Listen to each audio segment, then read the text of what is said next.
तो हेलो भाई लोग कैसे बड़ा हो उम्मीद करते हैं बढ़िया होगा ना हो तो सासू के नखरा ससुर में सासू के नखरा ससुर में जेलही के परी झेलही के परी। हम तो छोटे लोग हैं, हम तो सिर्फ वीडियो ही बना सकते हैं। झाओ झाओ बोला लीता झोंक दिया रे, झाओ झाओ बोले ले चबोक दिया रे, हमर करिया में हरिया हमर कारिया में हरिया। गांड लग जाए, प्राण चले जाए, पर हवाबाजी ना जाए। कतनो पढ़बू तू पढ़ाई, कतनो करबू पढ़ाई, रोटिया बेलही रोटिया बेलही के परी। अच्छे बेटे टिकटॉक ये हो।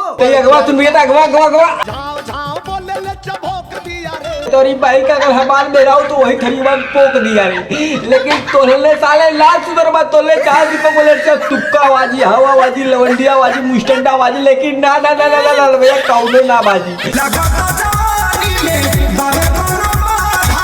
आता नहीं हम लोग अगवा तो बेटा कहता होली परल बाजार के करीब पाई के आगल पागल, लेकिन बेटा जिस दिन दीपक बनर्सिया के मिली ने का बाजी पोते ना चली मोती जैसा लगा के करीब पाइल के आगल पागल। अब बताओ बाजारे जाई तेल ससुर का जीने जो जैसे लगा फ्री में बैठे मोदी सारे तोलने पे लगा तो कोनो नियम निकाला पड़ी आ तोलने सारे देख मुस्टंडा बाजी, हवा बाजी, लोंडिया बाजी। रोटिया बेलही के परी। हमें ना आवा भैया, हमें ना आवा, हम चाह के लोंडिया बाजी चालू हो आता नहीं अगवा सुनता। अरे मदद संगे हो का अरे दादा रे दादा तो नहीं अपने आप के 30 मार खा समझा, लेकिन ना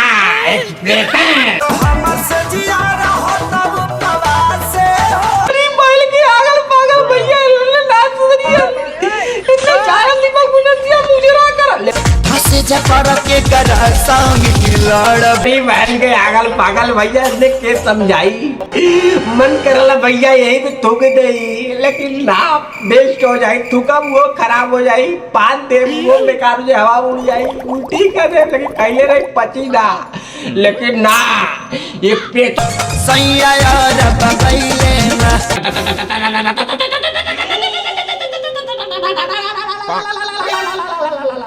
ये एकदम ताबड़तो कौना साबत संग काटा तोड़ चानी।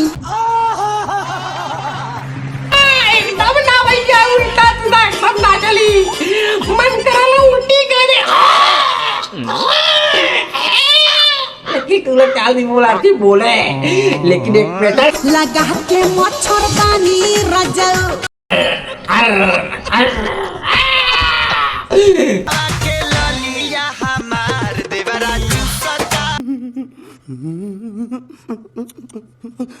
अब वीडियो खत्म, मिली भैया कल सुबह एक नए अंदाज में बनर्सिया। कितने शानदार विचार रखते हैं जी। आए हाय लाइक शेयर सब्सक्राइब कर दो यार, तुम जैसे लोग क्या करते हो वीडियो देखते हो स्क्रॉल करते हो, लेकिन भाई देखना है वीडियो कल तो सब्सक्राइब नहीं सब्सक्राइब करो यार, घंटी दबाओ टन ना वीडियो मिलेगा कल सुबह में फन।